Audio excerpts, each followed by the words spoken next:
सो hi everyone, welcome इन्हीं की message classes में। कैसे आपसे बढ़िया है ना। तो उम्मीद है कि आप लोग बहुत अच्छे होंगे। ठीक है ना। चलिए, तो मेरा नाम है राहुल कुमार। मैं आपको यहाँ पे यूपी बीएससी नर्सिंग का प्रिपरेशन कर रहा हूँ, यानी कि यूपी सीनेट और सीपेट को एग्जाम होता है बीएससी नर्सिंग का, उसका मैं आपको यहाँ पे प्रिपरेशन करा रहा हूँ। जो कि आपका यहाँ पे तैयारी चल रहा है, आपका बिल्कुल सिस्टमेटिक तरीके से चल रहा हूँ और अकॉर्डिंग आपके सिलेबस के थ्रू। ठीक है ना। यहाँ पे मैं आपको ऑलरेडी यहाँ के बहुत सारा चैप्टर कंप्लीट कर चुका हूँ। ठीक है ना। और जो मेरा ये चैप्टर चल रहा है इसका नाम है आपका ह्यूमन रिप्रोडक्शन। इस चैप्टर का नाम है मेरा ह्यूमन रिप्रोडक्शन, यानी कि ह्यूमन रिप्रोडक्शन जो है ये चैप्टर मेरा कौन सा है। तो ये जो चैप्टर है आपका, यानी कि इस चैप्टर यानी कि पार्ट 5 है। यानी कि इस चैप्टर कौन सा है, ह्यूमन रिप्रोडक्शन का ये लेक्चर नंबर 5 है, जिसमें मैं आपको ऑलरेडी पार्ट 1, पार्ट 2, पार्ट 3 और पार्ट 4 कंप्लीट करा चुका हूँ। ठीक है ना। और ये जो मेरा पार्ट 5 है, यानी कि यहाँ पे क्या हो जाएगा, आपका ह्यूमन रिप्रोडक्टिव सिस्टम कंप्लीट हो जाएगा। और मोस्टली जो हमारा पार्ट 5 में हम लोग बात करेंगे, जो कि हमें मेल रिप्रोडक्टिव सिस्टम के बारे में। ठीक है ना। चलिए, तो मैं यहाँ पे थोड़ा कुछ बताना चाहता हूँ कि ये जो क्लास है आपका, यहाँ पे आपका हर चीज, यानी कि चैप्टर के अकॉर्डिंग आपको एमसीक्यू मिलेगा, यानी कि 4 साल का यहाँ पे आपका प्रीवियस ईयर क्वेश्चन देखने को मिलेगा। ठीक है ना। उसके साथ साथ यहाँ पे क्या है, आपका टेस्ट सीरीज भी मैं आपको यहाँ पे देता हूँ। ठीक है ना। तो ये सब जो मैं बता रहा हूँ, ये आपको यहाँ पे एक भी रुपया नहीं लगेगा, बिल्कुल फ्री ऑफ कॉस्ट यहाँ पे मैं आपको प्रिपरेशन कराता हूँ। ठीक है ना।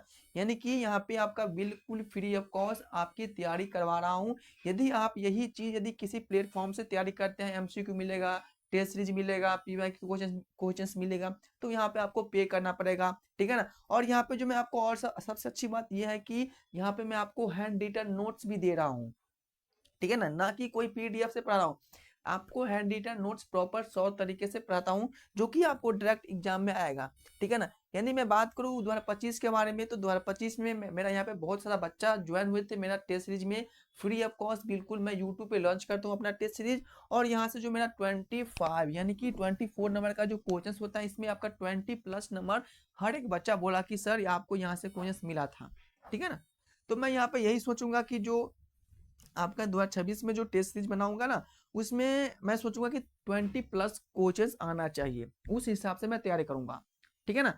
तो सबसे पहले जो भी बच्चों मेरी क्लास में अभी तक जुड़े नहीं है, तो चैनल को सब्सक्राइब कर लेना और बेल आइकन को प्रेस करना ना भूलना, क्योंकि यदि आप लोग सब्सक्राइब नहीं करेंगे तो आपके पास नोटिफिकेशन मेरे क्लास का नहीं पहुंच पाएगा, इसलिए ये जरूरी बनता है। ठीक है ना। तो ज़्यादा समय मैं नहीं लेना चाहता हूँ आप सभी को, मैं अपनी क्लास कंटिन्यू करता हूँ। ठीक है ना। तो हम लोग बात करेंगे आज की क्लास में मेल रिप्रोडक्टिव सिस्टम के बारे में। ठीक है ना। हम लोग बात करेंगे आज की क्लास में mail reproductive system, mail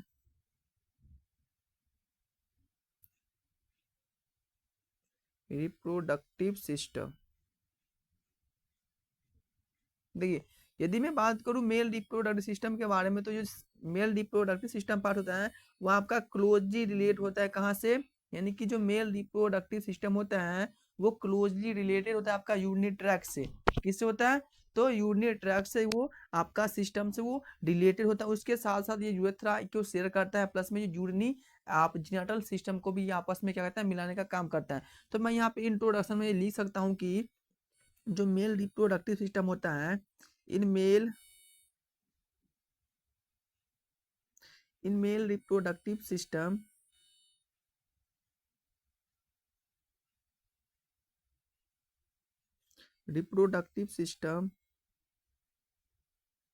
is closely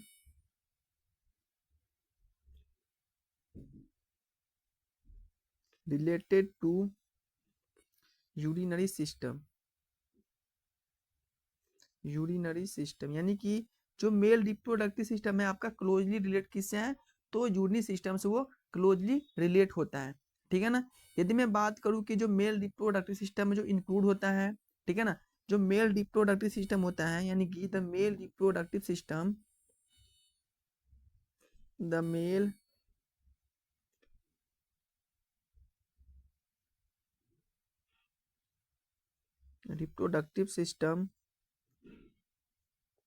organ include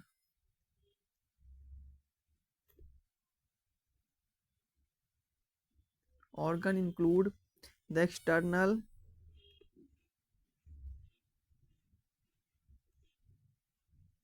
and internal।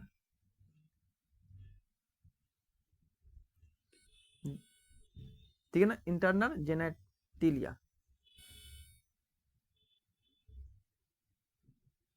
तो मैं यहाँ पे ये इस पॉइंट में मैंने ये लिखा हूँ कि जो फर्स्ट पॉइंट मैंने आपको यहाँ पे बताया हूँ कि जो मेल रिप्रोडक्टिव सिस्टम होता है वो आपका क्लोजली रिलेट होता है आपका यूरिनरी सिस्टम से, वो आपका क्लोजली रिलेट होता है, ठीक है ना। इसके बाद मैंने सेकंड पॉइंट में मैंने ये लिखा हूँ कि जो मेल रिप्रोडक्टिव सिस्टम होता है उसमें जो ऑर्गन इंक्लूड होता है एक्सटर्नल और इंटरनल, जैसे कि हम लोग बात किए थे फीमेल रिप्रोडक्टिव सिस्टम में कि फीमेल रिप्रोडक्टिव सिस्टम में एक्सटर्नल ऑर्गन क्या क्या होता है, इंटरनल ऑर्गन क्या क्या होता है, तो उसी प्रकार हम लोग मेल में पढ़ेंगे कि मेल का जो रिप्रोडक्टिव सिस्टम होता है उसके जो एक्सटर्नल ऑर्गन होता है उसमें क्या क्या इंक्लूड होता है, इसका इंटरनल पार्ट में क्या क्या कौन कौन सा ऑर्गन प्रेजेंट होता है।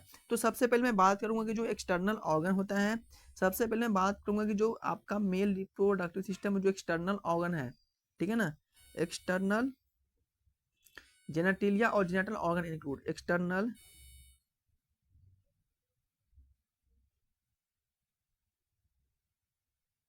ऑर्गन इंक्लूड, यानी कि मेल रिप्रोडक्टिव सिस्टम पार्ट में एक्सटर्नल ऑर्गन कौन कौन सा प्रेजेंट होता है।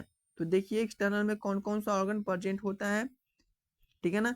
तो जो एक्सटर्नल ऑर्गन जो आपका आ जाएगा, सबसे पहले आपका पेनिस आ जाएगा,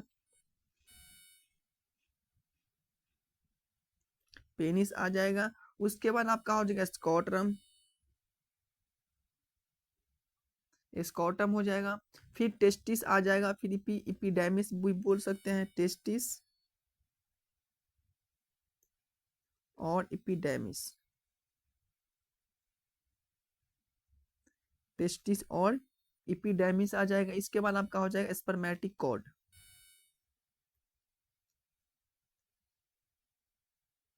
स्पर्मेटिक कॉर्ड। ये जो सारा पार्ट है आपका मेल का रिप्रोडक्टिव सिस्टम का क्या है, एक्सटर्नल पार्ट यानी कि बाहर का पार्ट है, यानी कि बाहर में आपको देखने को मिलेगा पेनिस होता है, स्कॉटम होता है, ठीक है ना, टेस्टिस आपको देखने को मिलेगा, इसके साथ साथ आपका एपिडेमिस भी होता है, ठीक है ना, और स्पर्मेटिक कॉर्ड होता है। ये सब जो जितना पार्ट मैं यहाँ पे बताया हूँ सब आपका मेल रिप्रोडक्टिव सिस्टम का क्या है, आउटर पार्ट होता है, ठीक है ना, एक्सटर्नल पार्ट होता है। अब मैं इंटरनल पार्ट के बारे में बात करता हूँ कि जो मेल रिप्रोडक्टिव सिस्टम में क्या होता है, इंटरनल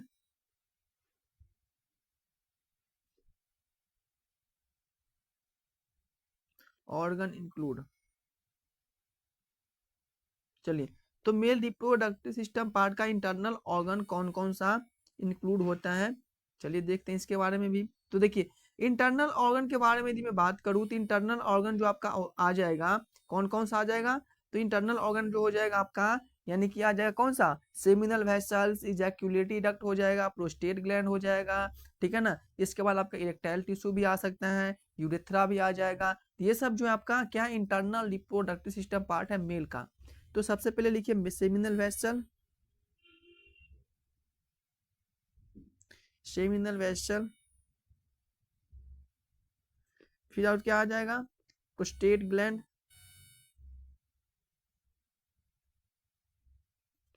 और क्या आ जाएगा, यूरेथ्रा, और आपका हो जाएगा क्या, बताओ, वास डिफरेंस,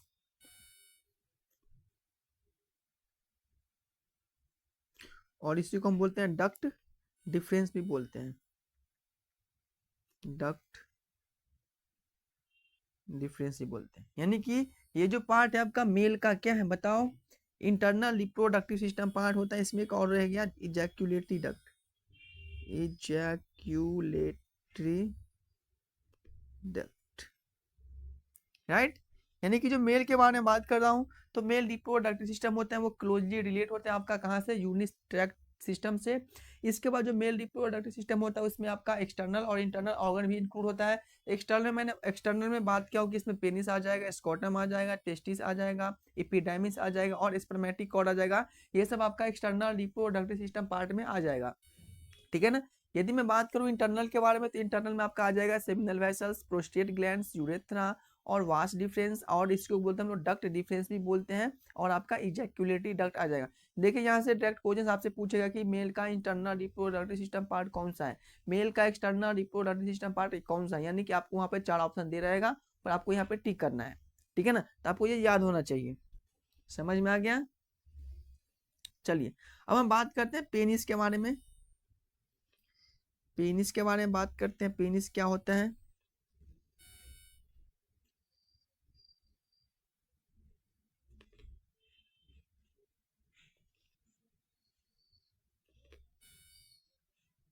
देखिए, यदि मैं पेनिस के बारे में बात करूँ तो पेनिस जो होता है ना आपका, बताओ पेनिस क्या होता है।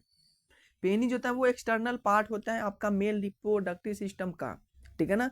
ये जो होता है वो क्या कहते हैं आपका, ये मेन ऑर्गन है आपका सेक्सुअल इंटरकॉर्स के लिए, यानी कि जब सेक्सुअल इंटरकॉर्स होता है तो पेनिस क्या आपका मेल रिप्रोडक्टिव सिस्टम का पार्ट का क्या है आपका, ये मेन ऑर्गन होता है, ठीक है ना। ये जो होता है आपका टू टाइप्स का क्या बनाता है आपका पार्ट नेमली बनाता है, यानी कि वो जो होता है वो टू टाइप्स का पार्ट वो बनाता है। यहाँ पे आप लिख सकते हैं कि it is the external part of the mail reproductive system, it is a external part of male reproductive system, ठीक है ना। ये आपका मेल रिप्रोडक्टिव सिस्टम का क्या आपका बताओ एक्सटर्नल पार्ट होता है, ठीक है ना। और क्या मैं बोल सकता हूँ जैसे कि मैंने बताया कि इट इज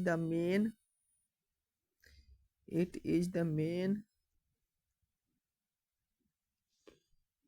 ऑर्गन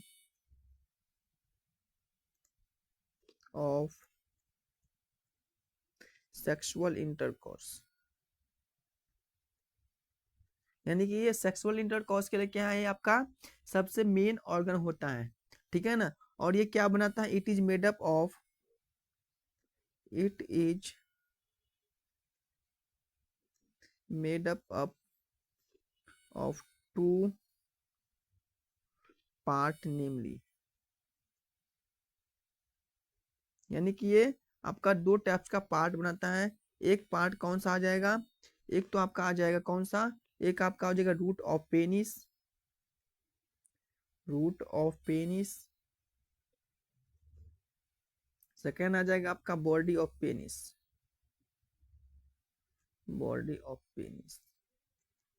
ठीक है ना।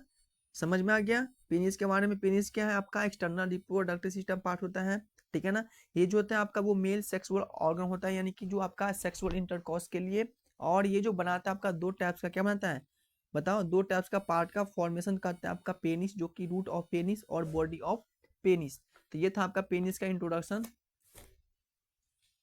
ठीक है।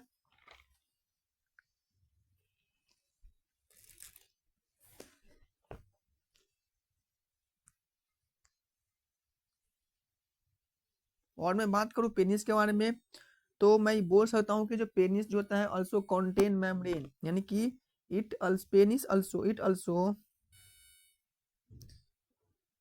it also contain membranes of sensitive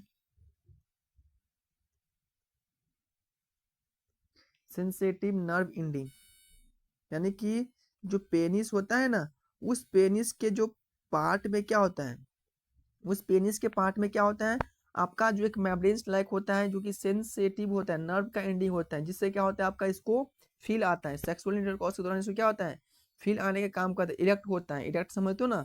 हाँ, तो इरेक्ट होने का जो काम कर रहा है वही पेनिस के पास क्या होता है आपका नर्व प्रेजेंट होता है, नर्व का क्या होता है एंडिंग होता है। तो इसी कारण क्या होता है यहाँ पे नर्व का क्या होता है एंडिंग, एक मिनट, तभी इसको क्या होता है बहुत सारा सेंसेशन यहाँ पे आपको इसको फील होता है, ठीक है ना।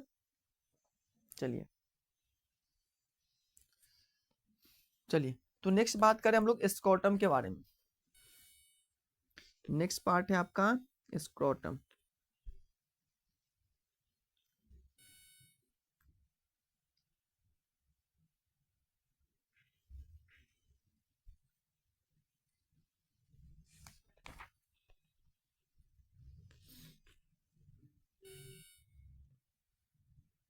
स्क्रोटम, बताइए स्क्रोटम क्या होता है, बताइए। चलिए मैं यहाँ पे जो है ना आपका मेल रिप्रोडक्टिव सिस्टम पार्ट का यहाँ पे मैं आपको डायग्राम बना देता हूँ ताकि आपको हर एक पार्ट के बारे में याद रहे, ठीक है ना। देखिए मैं यहाँ पे डायग्राम ड्रॉ कर दूंगा ना तो आपको बहुत सारा पार्ट याद रहेगा डायग्राम के थ्रू, ठीक है ना। तभी मैं इसको वहाँ पे डायग्राम ड्रॉ कर देता हूँ एक मेल रिप्रोडक्टिव सिस्टम पार्ट का। बहुत अच्छा डायग्राम बनाऊंगा, बट इतना तो अच्छा मेरा डायग्राम है नहीं, बट मैं चाहूंगा कि यहाँ पे अच्छे से बने।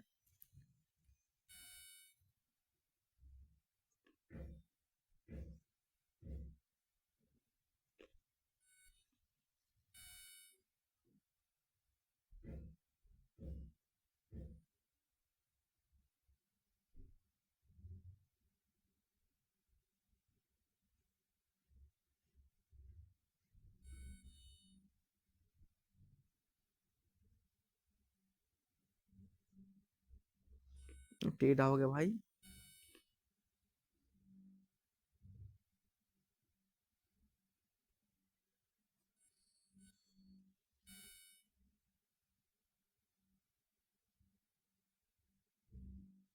चलिए अब सही।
टेस्टी से।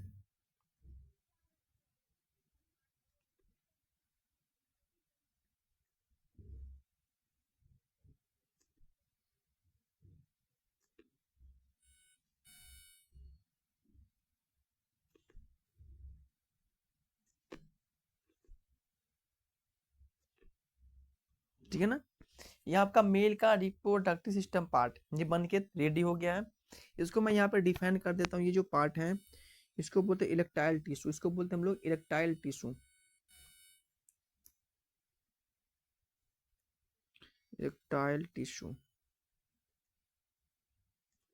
ये जो पार्ट्स को बोलते हैं हम लोग टेस्टिस।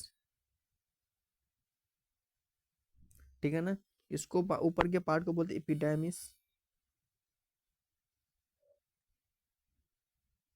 ठीक है ना, इसको बोलते हैं हम लोग, बताओ क्या बोलते हैं, वास डिफरेंस।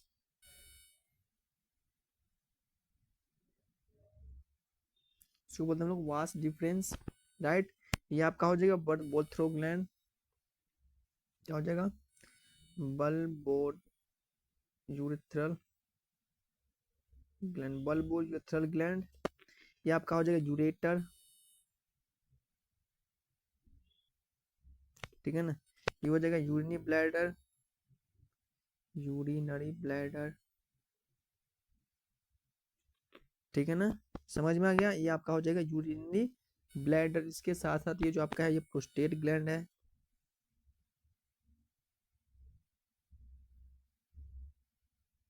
प्रोस्टेट ग्लैंड है, समझ में आ गया। इसको बोलते हैं हम लोग सेमिनल वेसल्स, इसको हम लोग बोलते हैं सेमिनल वेसल।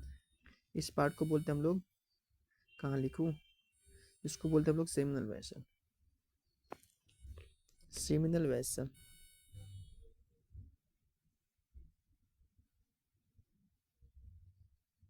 ठीक है ना, तो ये था आपका मेल का रिप्रोडक्टिव सिस्टम पार्ट का डायग्राम है। इसको आपको अच्छे से ड्रॉ कर लेना है, ठीक है ना, छोड़ना नहीं है इस डायग्राम को।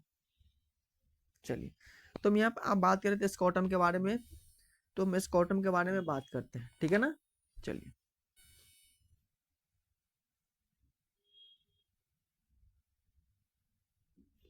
देखिए स्कॉटम क्या होता है।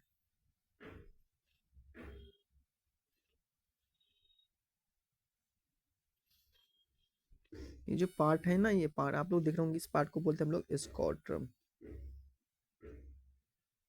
जिसमें टेस्टिस प्रेजेंट होता है। ठीक है ना, तो देखिए स्कॉटम के बारे में बात करें, स्कॉटम क्या होता है, इट इज द पांच लाख सैक और स्किन, यानी क्या होता है, एक पांच लाख सैक होता है। देखिए पांच क्या है ना, एक पांच के थ्रू क्या होता है तो स्कॉटम में 5 लाख सैक होते हैं जो कि स्किन होता है। इसको हम लोग क्या बोल सकते हैं बताओ?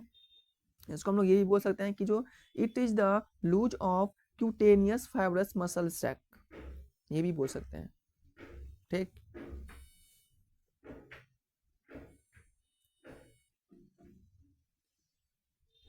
समझ गया स्कॉटम क्या होता है?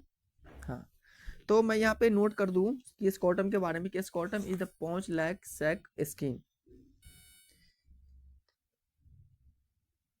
Scrotum is a 5 lakh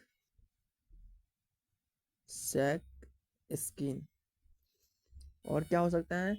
scrotum has the protective function. Scrotum has protective, बताओ स्कॉटम किसको प्रोटेक्ट करता है? बताओ। Functions and act as the climate, act as a climate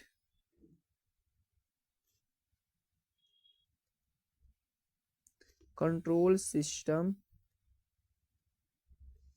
for the testis, for the testis. ठीक है ना, यानी कि जो स्कॉटम होता है वो आपका प्रोटेक्टिव इसका फंक्शन होता है, क्योंकि ये जो टेस्टिस क्या होता है, टेस्टिस को जो क्लाइमेट चाहिए वो स्कॉटम प्रोवाइड करता है, ना कि हमारे बॉडी का जो टेम्परेचर होता है काफ़ी हाई होता है, उस टेम्परेचर में क्या होता है टेस्टिस सर्वाइव नहीं कर पाएगा। इसीलिए क्या होता है आपका टेस्टिस होता है आपका बाहर होता है, स्कॉटम पहुँच वो परचेट होता है। और स्कॉटम का काम ही होता है कि इसको क्या करना है कि इसको जो भी क्लाइमेट चाहिए, जो भी इसका इन्वायरमेंट चाहिए, ठीक है ना, ठीक है ना, जो भी इसको खान पान चाहिए चूज सब क्या कौन दे रहा है? आपका स्कॉटम के थ्रू इसमें एग्जेक्ट हो रहा है। समझ गए ना स्कॉटम के बारे में, स्कॉटम क्या होता है? चलिए अब मैं बात करूंगा आपका टेस्टिस के बारे में। टेस्टिस क्या होता है देखिए,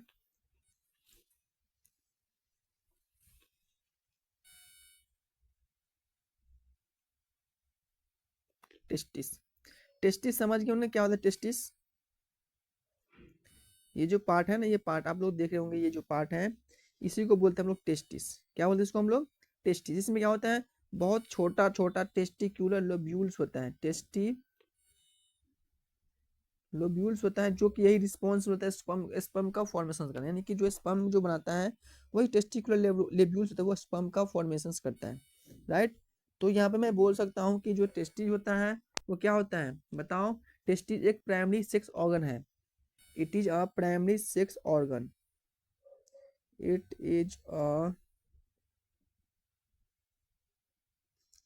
primary sex organ. Right, testis is the male gonads, testis is a mail gonad. ठीक है ना, it is the homologous with the ovary of the females. क्या होता है? ये होता है आपका फीमेल्स के ओवरी के सेम साइज, यानी कि it is a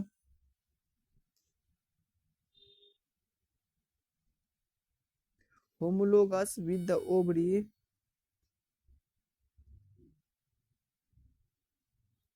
of the female.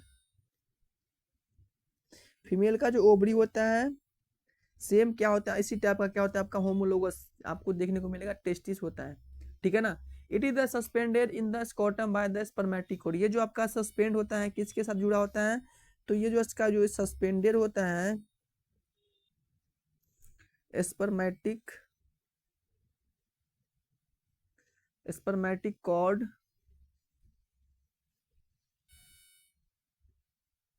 And scrotum. Right, क्या होता है वो आपका सस्पेंड होता है स्पर्मेटिक कॉर्ड में, और ये आपका स्क्रोटम वो क्या होता है आपका इससे जुड़े होता है। Each tasty is the Oval shape, यानी कि जो टेस्टिस का शेप होता है कैसा होता है? वो जो आपका हर एक टेस्टिस का जो शेप होता है each testis, each testis Oval shape, यानी कि जो टेस्टिस का जो शेप होता है कैसा होता है? ओवल शेप होता है। ठीक है ना, in the adult the left testis lower in the position then the right, यानी कि जो आपका जो एक एडल्ट मेंस होता है उसका जो जो उसका जो लेफ्ट टेस्टी होता है, यानी कि जो उसका जो बाएं साइड का जो टेस्टिस होता है क्या होता है उसका जो राइट साइड के टेस्टिस से काफी नीचे होता है। ठीक है ना, तो मैं यहाँ पे ये लिख सकता हूँ कि in adult mail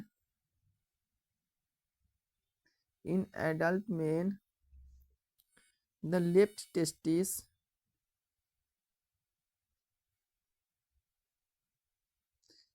testis is lower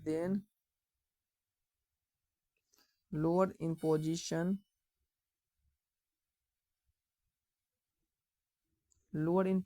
than the right.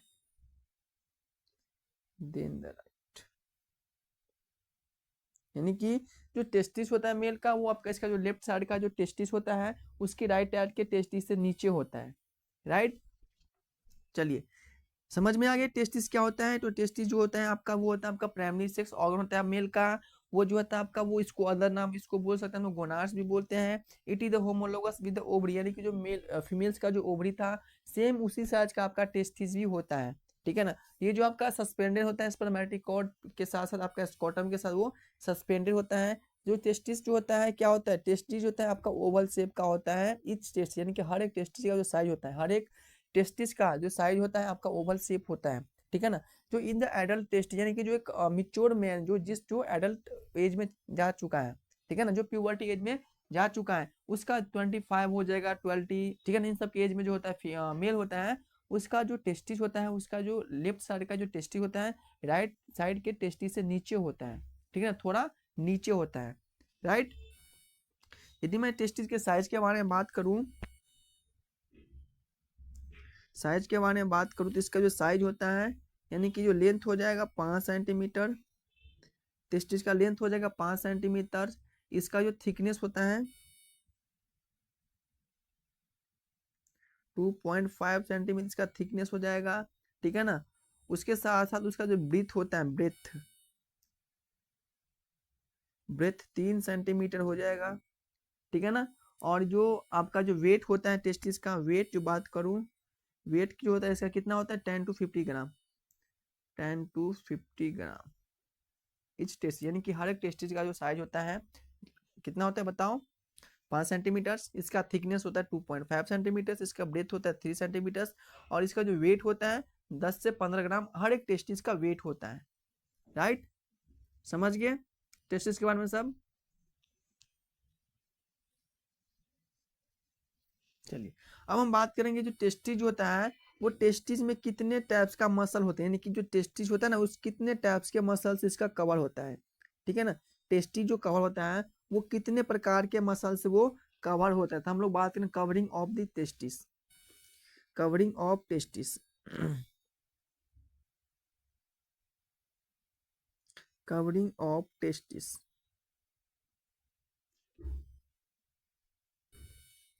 किसी को पता है कि टेस्टिस जो कवर होता है कितने प्रकार के मसल से कवर होता है, तो बताइए किसी को पता है। तब तक मैं पानी पी लेता हूँ।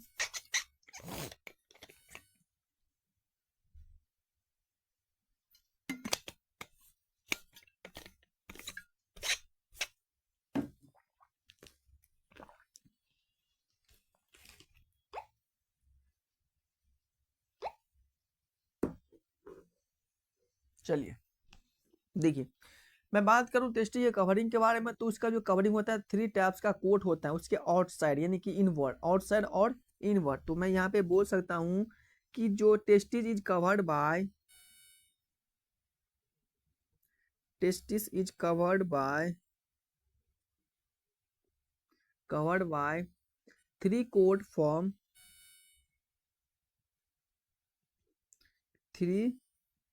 कोट फ्रॉम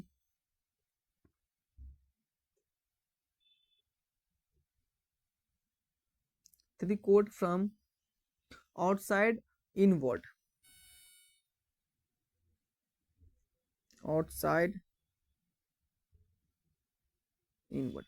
कौन कौन सा कोड आ जाएगा, तो फर्स्ट कोड इसका नाम है, बताओ कौन कौन सा कोड आ जाएगा बच्चों। तो फर्स्ट कोड का नाम है इसका, बताओ, outermost tunica vaginalis, outermost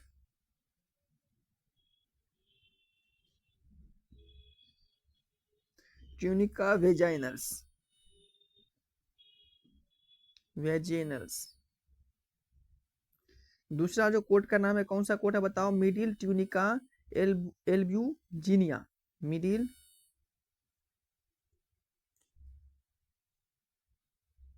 tunica albuginea. तीसरा जो आपका है कौन सा है, तो इनर ट्यूनिका वेस्क्यूलोसा। इनर ट्यूनिका वेस्क्यूलोसा, ठीक है ना। तो ये आपका 3 टाइप्स का जो तो कोट होता है आपका टेस्टिस का कवरिंग होता है, यानी कि जो टेस्टिस का कवर होता है वो कोई 3 टाइप्स का कोट होता है। फर्स्ट कोट का नाम है ऑटर मोस्ट ट्यूनिका वेजानिलिस नाम है। सेकेंड कोट का नाम है मिडिल ट्यूनिका एल्ब्यूजिया नाम है। जो तीसरा कोट है इनर ट्यूनिका वेस्क्यूलोसा नाम है, ठीक है ना। ये जो है आपका 3 टाइप्स का कोट जो होता है आपका टेस्टिस का कवरिंग होता है। समझ में आ गया सभी को, बताओ। चलिए अब मेरा जो लास्ट टॉपिक है स्पर्मेटोजेनेसिस। नेक्स्ट जो मेरा टॉपिक है स्पर्म का फॉर्मेशन, जिसको बोलते हैं हम लोग स्पर्मेटोजेनेसिस।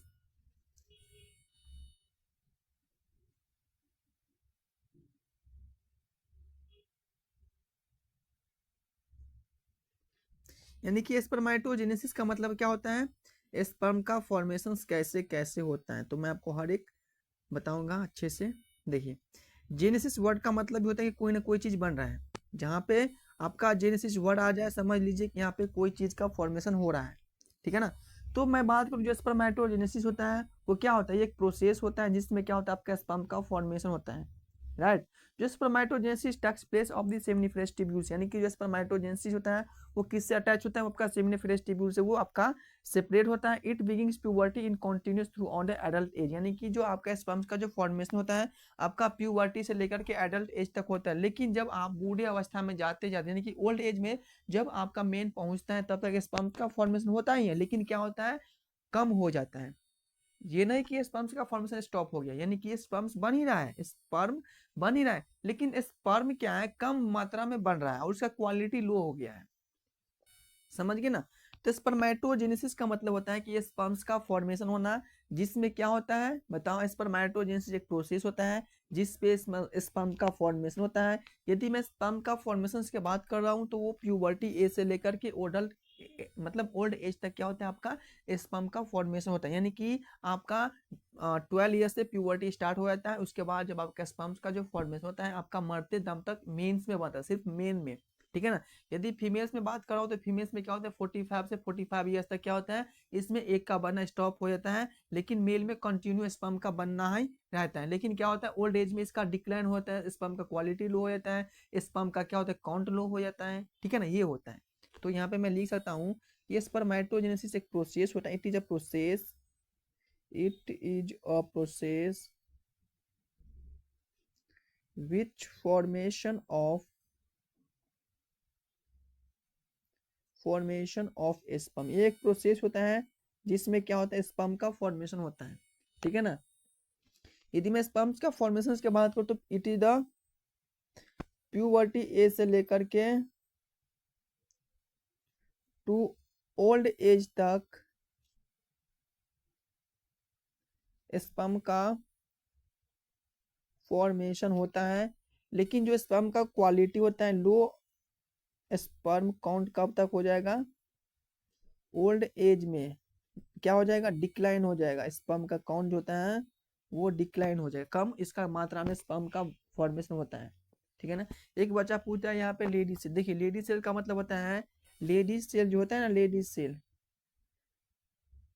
सेल होता है वो आपका नरिश देता है, नरिशमेंट प्रोवाइड करता है किसको स्पर्म को। समझ में आ गया। चलिए नेक्स्ट है आपका इसका प्रोसेस में बताऊंगा कि स्टेप ऑफ स्पर्मेटोजेनेसिस क्या क्या इसका स्टेप होता है। तो देखिए स्पर्मेटोजेनेसिस का जो स्टेप होता है स्टेप्स ऑफ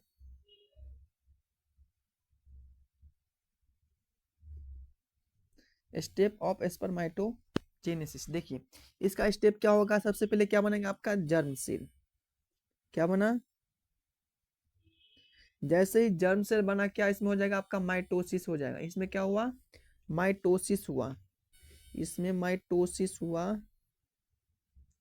माइटोसिस होने के बाद क्या हो जाएगा, इसमें स्पर्मेटोगोनिया हो जाएगा, स्पर्मेटोगोनिया हो जाएगा, स्पर्मेटोगोनिया। स्पर्मेटोगोनिया के बाद आपका प्राइमरी क्या बनेगा, प्राइमरी स्पर्मेटोसाइट्स बनेगा, प्राइमरी स्पर्मेटोसाइट्स बनेगा।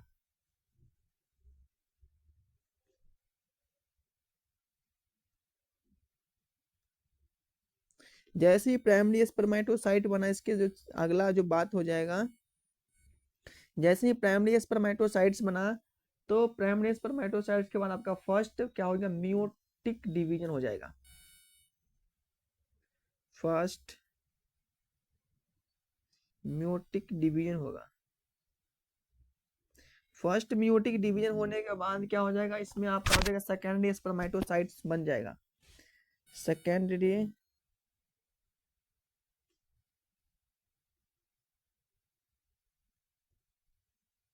सेकेंडरी स्पर्मेटोसाइट बना।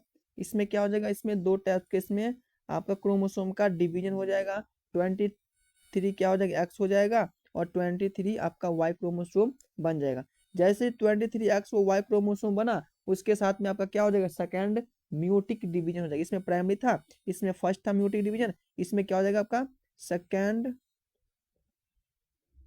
Meiotic division. जैसे ही सेकेंड म्यूटिक डिवीजन हुआ, जैसे ही सेकेंड म्यूटिक डिवीजन हुआ, तो आगे जो प्रोसेस होगा इसको बोलते हैं हम लोग, इसमें क्या हो जाएगा 23x बनेगा, ठीक है ना। इसमें चार टाइप्स का बनेगा, फर्स्ट, फिर 23x बनेगा, फिर आपका 23y बनेगा, और फिर 23y क्रोमोसोम बनेगा। कैसे बनेगा, तो ये प्रोसेस हुआ आपका किससे, तो सेकेंडरी, जैसे देखो यानी कि यहाँ पे प्राइमरी म्यूटिक डिवीजन हुआ, जिससे आपका एक आपका क्या बना, एक्स क्रोमोसोम बना, 23x बना, इसका हाफ डिवीजन हुआ, ठीक है ना। फिर इसका हुआ, फिर सेकेंडरी म्यूटिक डिवीजन हुआ, इसमें क्या होगा आपका चार यानी कि क्रोमोसोम, यानी कि 23 की एक्स बनेगा, 23 क्या होगा आपका वाई क्रोमोसोम बन के रेडी हो जाएगा। जैसे ही आपका 23 बना, उसके बाद इसका प्रोसेस जो हो जाएगा, इसको बोलते हैं हम लोग क्या, स्पर्माटाइड्स बोलते हैं। इसके बाद आपका हो जाएगा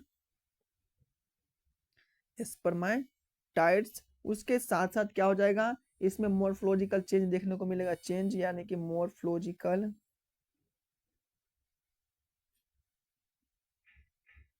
चेंज होने लगेगा, ठीक है ना। और इसमें क्या हो जाएगा, स्पर्माटोजोआ जिसको बोलते हैं, मोर्फोलॉजिकल चेंज टू स्पर्माटोजोआ, स्पर्माटोजोआ जिसको बोलते हैं स्पर्मियोजेनेसिस, स्पर्म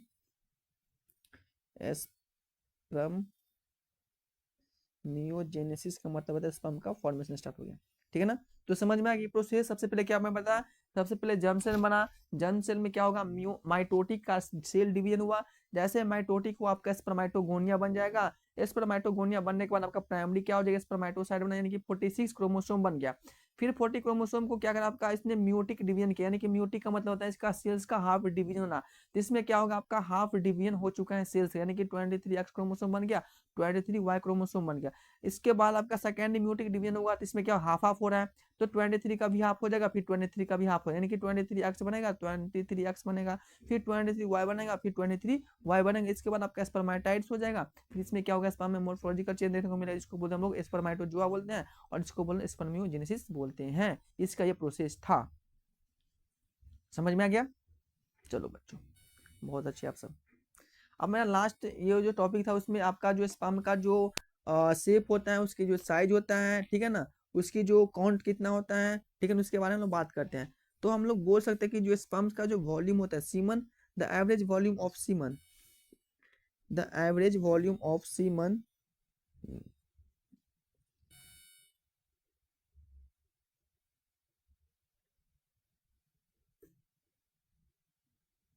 कितना होता है, सीमन का एवरेज वॉल्यूम। तो सीमन का जो एवरेज वॉल्यूम होता है 2.5 टू 3.5 पर इजैकुलेशन। एक बार इजैकुलेशन में, यानी कि एक बार जब स्पर्म निकल रहा है, यानी कि 2.5 से 3.5 मिलियन पर इजैकुलेशन में निकलता है। यदि मैं इसका पीएच की बात करूं, इसका जो नॉर्मल पीएच होता है, नॉर्मल पीएच कितना होता है, 7.5 होता है, इसका नॉर्मल पीएच होता है, ठीक है ना। समझ में आ गया। जिसमें क्या होता है 80% स्पर्म होता है सॉरी, 80% स्पर्म क्या होता है, नॉर्मल शेप साइज का होता है, ठीक है ना। इसके बाद जब स्पर्म, जब आपका इजैक्यूलेशन हो गया तो after ejaculation, after ejaculation, after ejaculation यानी कि इजैक्यूलेशन के बाद आपका 48 आवर्स तक आपका स्पर्म क्या आपके शरीर में जिंदा है, यानी कि फीमेल्स के बॉडी में क्या, यूट्रस में जाकर स्पर्म क्या है, इंजेक्ट हो गया, यहाँ पे क्या स्पर्म यहाँ पे सर्वाइव कर रहा है 48, यानी कि जो स्पर्म का जो लाइफ स्पैन होता है 48 घंटा तक वो जिंदा रह सकते हैं स्पर्म, ठीक है ना। तो यहाँ पे आपका हो जाएगा, यानी कि रिप्रोडक्टिव सिस्टम हो गया आपका कंप्लीट, यानी कि ह्यूमन रिप्रोडक्टिव सिस्टम हो गया कंप्लीट। किसी को डाउट है बताओ, किसी बच्चे को। नेक्स्ट चैप्टर पढ़ेंगे हम लोग, ठीक है ना, नेक्स्ट क्लास में हम लोग बता देंगे कौन सा चैप्टर पढ़ने वाले हैं, ठीक है ना। चलिए, तो ये रहा आपका चमकता हुआ बैच, चमकता हुआ सितारा, जो आपके फ्यूचर में यानी कि आपको भविष्य है, इस बैच जो है आपके भविष्य है, ठीक है ना।